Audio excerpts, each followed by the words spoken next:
তো আসসালামু আলাইকুম গাইজ, আপনারা সবাই কেমন আছেন? সকল প্রশংসা আল্লাহ তাআলার। তো আজকে শুরু করলাম আমি আমার কাজ। আমি গরু সাঁতরাইতে আমার নদীতে নিতে হবে, কারণ আমার সাবমার্সি করা নাই, কারণ আমরা নিম্নবিত্ত, এ পর্যন্ত সাবমার্সি করা হয় নাই। এই নদীতে সাঁতরাইতে হবে, সাঁতরান মানে গরুর গা ধুয়াইতে হইবে। তো আমি যে নদীতে সাঁতরাইতে নিয়ে যেতেছি গরুকে, এই নদী হলো বাঙালি নদী। আপনারা অনেকেই হয়তো বাঙালি নদী চেনেন। এই নদীটা আমাদের দুইটা থানা ভাগ করেছে।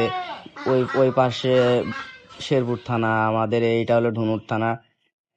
তো আমাদের এইখানে এই নদীটা অনেক সুন্দর দেখা যায়, আপনারা ঘুরতে আসবেন।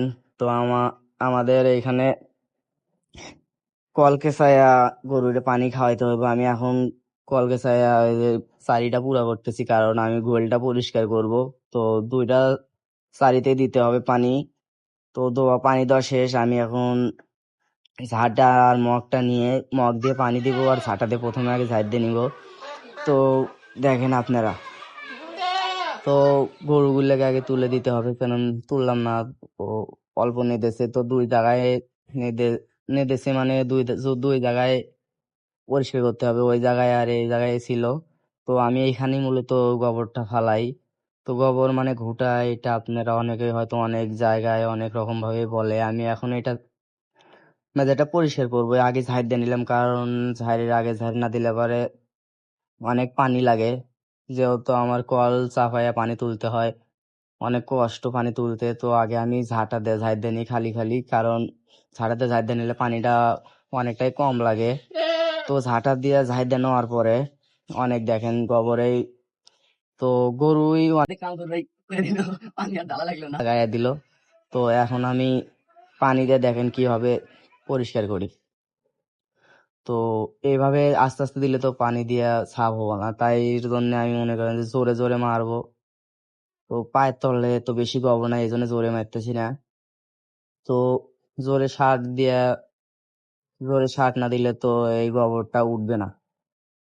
তো ময়দাটা পরিষ্কার করা খুব জরুরি, কারণ পিছল পিছলা হয়ে থাকলে তো গরুর পাও স্লিপ কেটে গরু পড়ে যাবো গা। তো আমি রিস্ক নিতে চাই না। প্রতিদিনকার কাজ প্রতিদিন করতে আমার ভালো লাগে।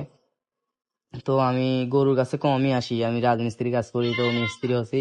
এই গোড়াটা আমি নিজেই করছি। তো এইভাবে পানি মারলে, আমি যে ঝাঁটাটা আনছি মেঝেতে, ঝাঁটার বিটের ভিতরে গোবর গুলা আটকে থাকে, এইভাবে মারলে পরে পানি, এই গোবরটা উঠে যায়। উঠে না গেলে তো পিছলা হয়ে থাকে। আমি তো আপনাকে আগে বলেছি যে পিছলা হয়ে থাকলে পরে গরু পড়ে যাবে। এটা শর্টকাট টাকায় এই আর গোড়ার মেজাটা করছি আমি। তো এখন গরুর খাওয়ার সময় হয়ে গেছে, প্রায় 2:30টার মতো বাজে। এখন আমি সকালে ঘাস এনে রাখছি।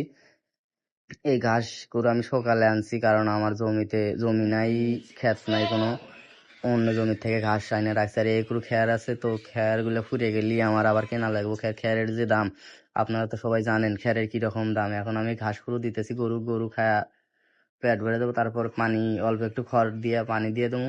খড় মানে খ্যার, অল্প একটু খ্যার দিয়ে পানি খেলাম, তাহলে পানিটা বেশি খাবে, কারণ খ্যারটা শুকনা। তো এখনকার বারে আমার কাজ কাম শেষ, হাত ধুইয়া পরিষ্কার।